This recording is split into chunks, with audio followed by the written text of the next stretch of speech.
Serial killer Richard Ramirez was dubbed Death Row Romeo for a very good reason. Everyone makes him look so bad, but I know that he's a nice person because I've met him and I know. He's convicted of 13 murders. I know. But he's really a nice guy. When Ramirez was finally caught in 1985, society was shocked by the bizarre nature of the case. The sadistic murders, the child molestation, the burglaries, the rapes, and all of the decades of just one individual claiming to be a disciple of Satan. But it was to get even weirder. A startling phenomenon has developed at the San Francisco County Jail. At the center of the storm, one of the most loathsome bits of human scum ever to stain the pages of American criminal history. His name is Richard Ramirez, California's most cowardly mass killer, a devil known as the Night Stalker. The trial attracted a lot of people: journalists, writers, and morbidly curious gawkers. However, some were there for another reason. They were there to stalk Richard Ramirez himself. They are the women in black, admirers of Richard Ramirez. Why were you in the courtroom today? I just wanted to see what he looked like. I think he's cute. I like him. When I went in to visit him, I decided that I was not going to look at all the things he had done. David Hancock, a former reporter for El Paso Times, remembers that when he walked into the courtroom, the whole back row was occupied by goth girls, all clad in signature black and silver. It was a veritable craze. Ramirez was showered with love letters. Many of them included intimate photos. Some admirers went as far as to ask Ramirez to mail them his semen so that they would have his baby. Some went even further and actually visited Ramirez. I have seen women go there to see him, dressed in blackface stockings. A relative of Ramirez's victim remembers how she got outside the courtroom to escape the oppressive atmosphere and the presence of Ramirez. The killer would mock the survivors as they testified and drill them with his intense stare, driving some to tears. She had to get out, if only for a breather.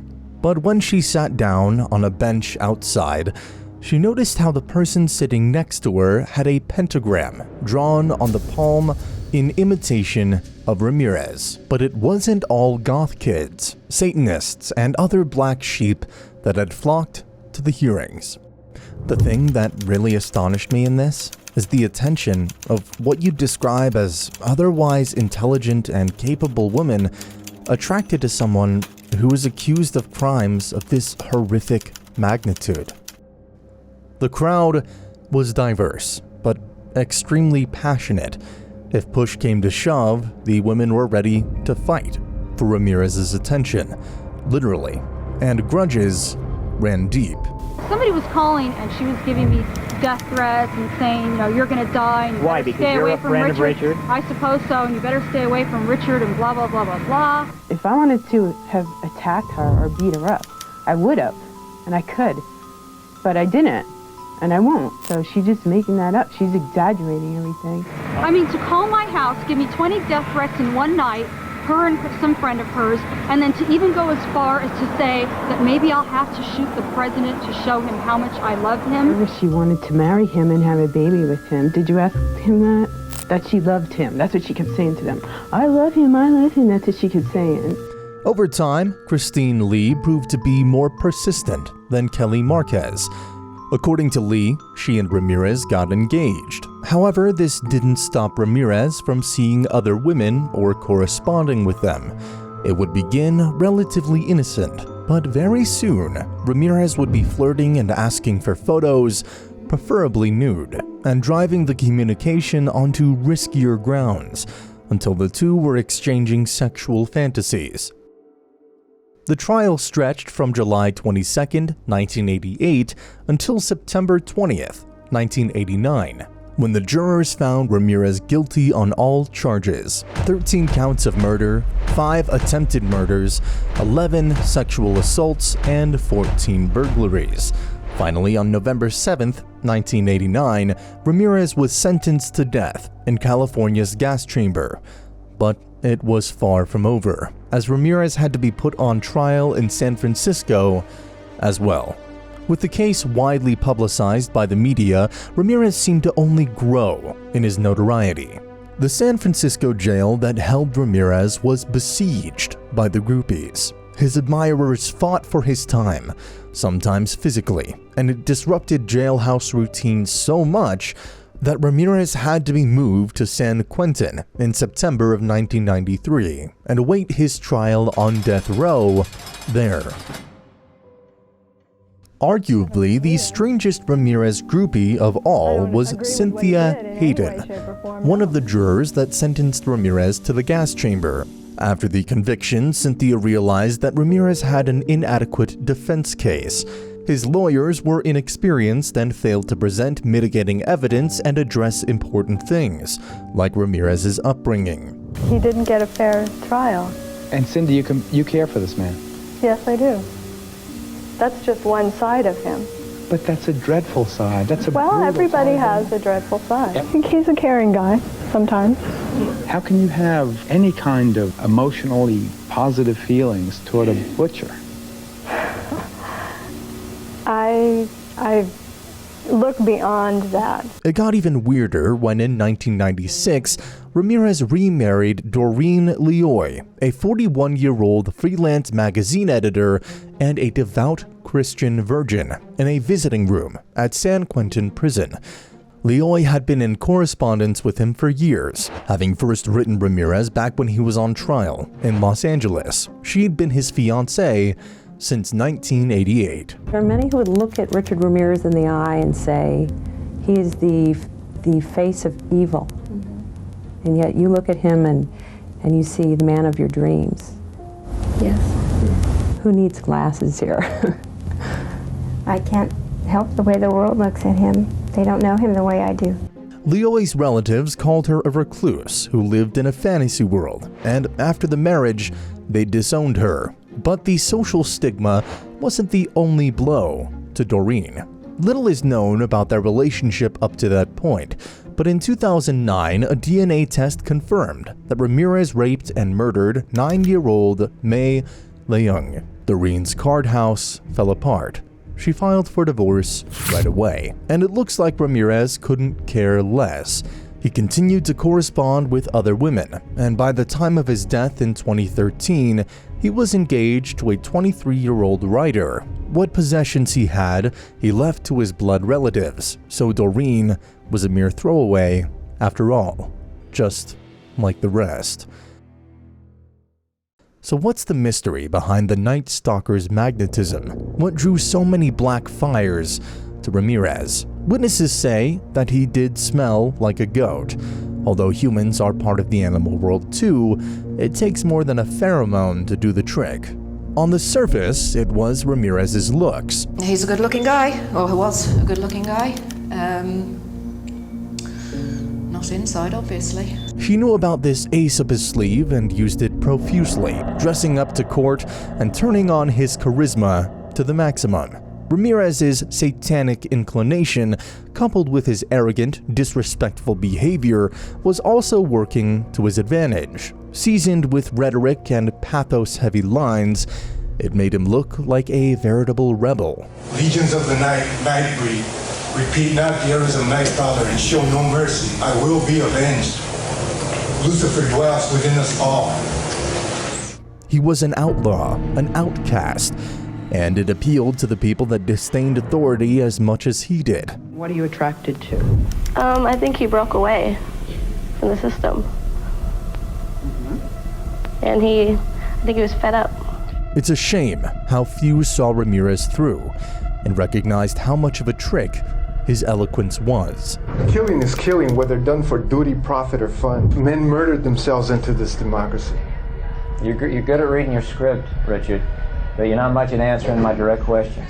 In the eyes of his groupies, Ramirez was a veritable rock star. Ramirez himself was a fan of rock music. He loved Led Zeppelin, Pink Floyd, Black Sabbath, and above all, AC/DC. Before his capture, Ramirez used to listen to AC/DC's song Night Prowler on repeat, and even wore an AC/DC mesh black hat at one of his crimes. Indeed, at his first court appearance, Ramirez raised his hand with a pentagram drawn on it and yelled, "Hail Satan." Hail Satan. But the theatrics felt so artificial, many believed it just to be for show, including veteran journalist Mike Watkiss. He's not really satanic, he's just trying to shock people. It was a good shtick, and he got a good audience. And, you know, he had 1,000 groupies who loved him, so it clearly was working for him. However, Ramirez could have been sincere in his beliefs. Not a Satanist by any modern standards, Ramirez grew fascinated with the imagery when he got into heavy metal. His family was very religious, and Ramirez's mother enrolled him in Bible studies.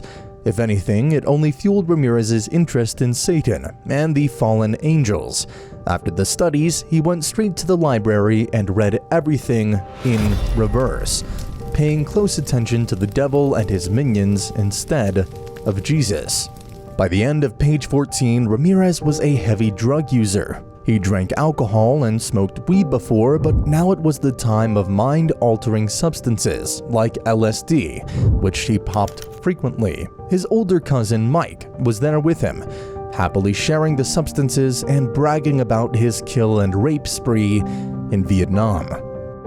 The very cousin, Mike, who a year before shot his wife with a shotgun before the eyes of 13-year-old Richie Ramirez. Ramirez's violent fantasy world grew stronger by the day. He started hanging out at graveyards, which later became the subject of a Ghost Adventures episode. At one point, he molested his 7-year-old niece. In 1983, Ramirez even traveled to San Francisco specifically to see Anton Lavey. He circled the block, stopping to stare at the black house until a disgruntled Lavey appeared. He marched down the stairs and demanded to know what was going on.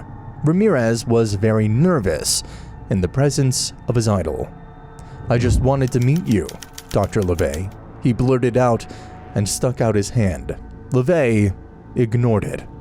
"Well, now you have, so now you can go. I don't take unexpected visitors. Next time, make an appointment." When Ramirez was caught, the story became that he made his pilgrimage to meet my grandfather as a religious act before committing his crimes in the name of Satan. Ramirez later said that my grandfather was impressed by his intelligence and manners. What my grandfather actually said was that Ramirez seemed like a kook. He would usually add that Satanism doesn't condone murder of any kind. However, Ramirez was of another opinion. He left pentagrams on both the apartment walls and the bodies of his victims. Some of them were forced to pledge to Satan at gunpoint. Ramirez persisted in his beliefs till his very death, but with age, he generalized the terminology. As far as Satan is concerned, I believe in a malevolent being. His description eludes me, but I have felt powers that are evil. The edgy attitude, the charisma, the looks. With Satanism added to the concoction, Ramirez unwittingly created a powerful magnet for women who felt like outcasts or craved some excitement in their life. After all, it was way easier to get a date with Ramirez than with Angus Young or River Phoenix, and there was a glass separation between them, like a zoo, and the women knew they were safe. All of it might seem baffling, but the phenomenon isn't anything new. For example, Ted Bundy had groupies too. The women came to the courtroom, dressed as his victims, trying to win a look from the charismatic murderer. There's even a name to it: Bonnie and Clyde syndrome, or hybristophilia, a sexual interest in criminals. Catherine Ramsland, a professor of forensic psychology, studied the subject and wrote a fascinating article, Women Who Love Serial Killers. In her research, she outlined the following reasons for women's attraction to extreme offenders: a low self-esteem and the lack of a father figure, a belief that they can tame, change a man as cruel and powerful as a serial killer, a desire to nurture the little boy they see in the offender, a desire to be in the spotlight, or the desire to make money off of it. They see the offender as the perfect boyfriend, for they know where he is at all times. The relationship bypasses a lot of hassle, etc. It's also very easy to keep fooling yourself if you see the man not too often. With Ramirez's death, a lot of people breathed a sigh of relief. Finally, the guy who was feeding endless appeals to the judicial system departed for his Disneyland. Some will remember him with dread, some with affection, some with shame. But there's little doubt Evo, a devout Ramirez groupie, will ever forget meeting his fiancée and a fellow fan on a talk show back in the 80s. You in love with him? I don't know. Maybe I should tell you some of the things he told me about you. Why are you going to marry somebody you're not in love with? Because she gets to go on talk shows.